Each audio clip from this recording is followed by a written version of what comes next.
Bienvenue dans ce cours sur les effets du changement climatique. Nous allons voir les conséquences pour l'environnement, les écosystèmes et la société. Pour clarifier, je vais différencier entre les effets directs sur le système climatique et les effets indirects qui vont affecter les écosystèmes et la société. Commençons par les effets directs.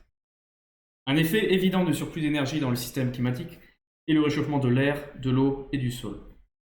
Le réchauffement de la surface du globe est surtout causé par les humains, les facteurs naturels ayant un rôle minime.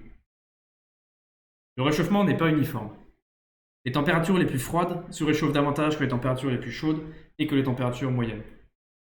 De même, les continents se réchauffent davantage que les océans et les hautes latitudes davantage que les basses latitudes.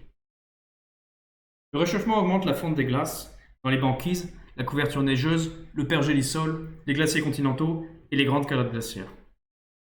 La fonte des glaces continentales fait monter le niveau marin. De plus, un océan plus chaud prend plus de volume et les humains pompent de l'eau dans les sols qui finit dans l'océan. La montée du niveau marin amplifie les surcoûts de tempêtes et augmente le risque côtier, là où vivent beaucoup d'humains. En absorbant une partie du dioxyde de carbone d'origine humaine, les océans vont s'acidifier par chimie de l'eau, ce qui est néfaste pour les organismes à coquilles. De plus, le réchauffement des océans réduit la quantité d'oxygène dissous dans l'eau, ce qui est désastreux pour la faune marine. Un effet moins évident est l'accélération du cycle de l'eau. Le réchauffement du système climatique augmente globalement l'évaporation, la quantité de vapeur d'eau dans l'atmosphère et les précipitations. Même si les tendances d'évaporation et précipitation varient beaucoup par région. Le réchauffement augmente la fréquence et l'intensité des canicules. On s'attend à ce que l'augmentation de l'évaporation entraîne davantage de sécheresse, même si cette tendance n'a pas encore émergé dans toutes les régions. L'augmentation de la chaleur et de l'aridité peut aussi amener à davantage de feux de forêt. Plus de vapeur d'eau veut dire que quand il pleut davantage. Les pluies extrêmes augmentent de façon non linéaire avec le réchauffement. L'augmentation des pluies abondantes peut aussi causer davantage d'inondations. Enfin, l'augmentation de la fréquence et de l'intensité de divers extrêmes peut augmenter la probabilité que certains se produisent ensemble ou que leurs impacts se cumulent. Cette combinaison d'événements extrêmes peut entraîner des effets en cascade. Passons aux effets indirects. Le changement climatique est un facteur parmi d'autres participant à la crise actuelle de biodiversité. Les animaux et végétaux ont du mal à suivre la vitesse des changements de leur environnement, certains arrivant à s'adapter et d'autres qui disparaissent. L'augmentation des extrêmes météo augmente les risques de santé pour la population.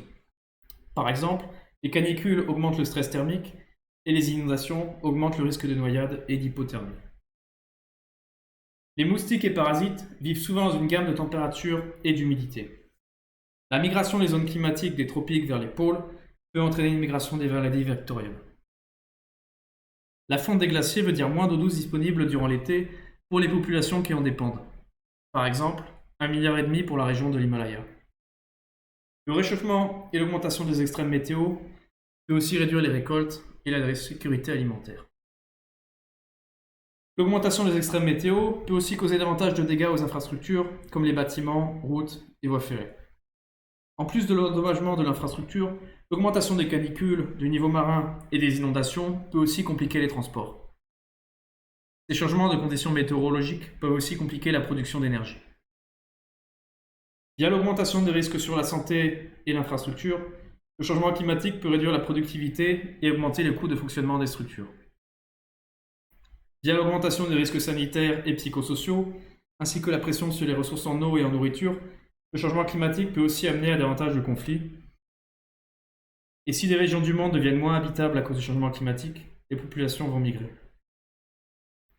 Il y a encore d'autres effets dont je n'ai pas le temps de parler. En conclusion, le changement climatique est en train de rapidement réchauffer la planète. Il y a des preuves du changement partout dans le système. On pourrait faire face à de nouveaux phénomènes météo, c'est-à-dire au-delà de ce que l'on connaît. Par exemple, les records de température battus durant les étés récents auxquels on n'est pas du tout préparé. Pour finir, voici des exemples de contributions du changement climatique à des phénomènes météo. Sans le changement climatique, la canicule de 2019 aurait été 4 degrés plus froide ou aurait eu 10 fois moins de chances de se produire. De même, les inondations de printemps 2016 ont été rendues beaucoup plus probables à cause du changement climatique.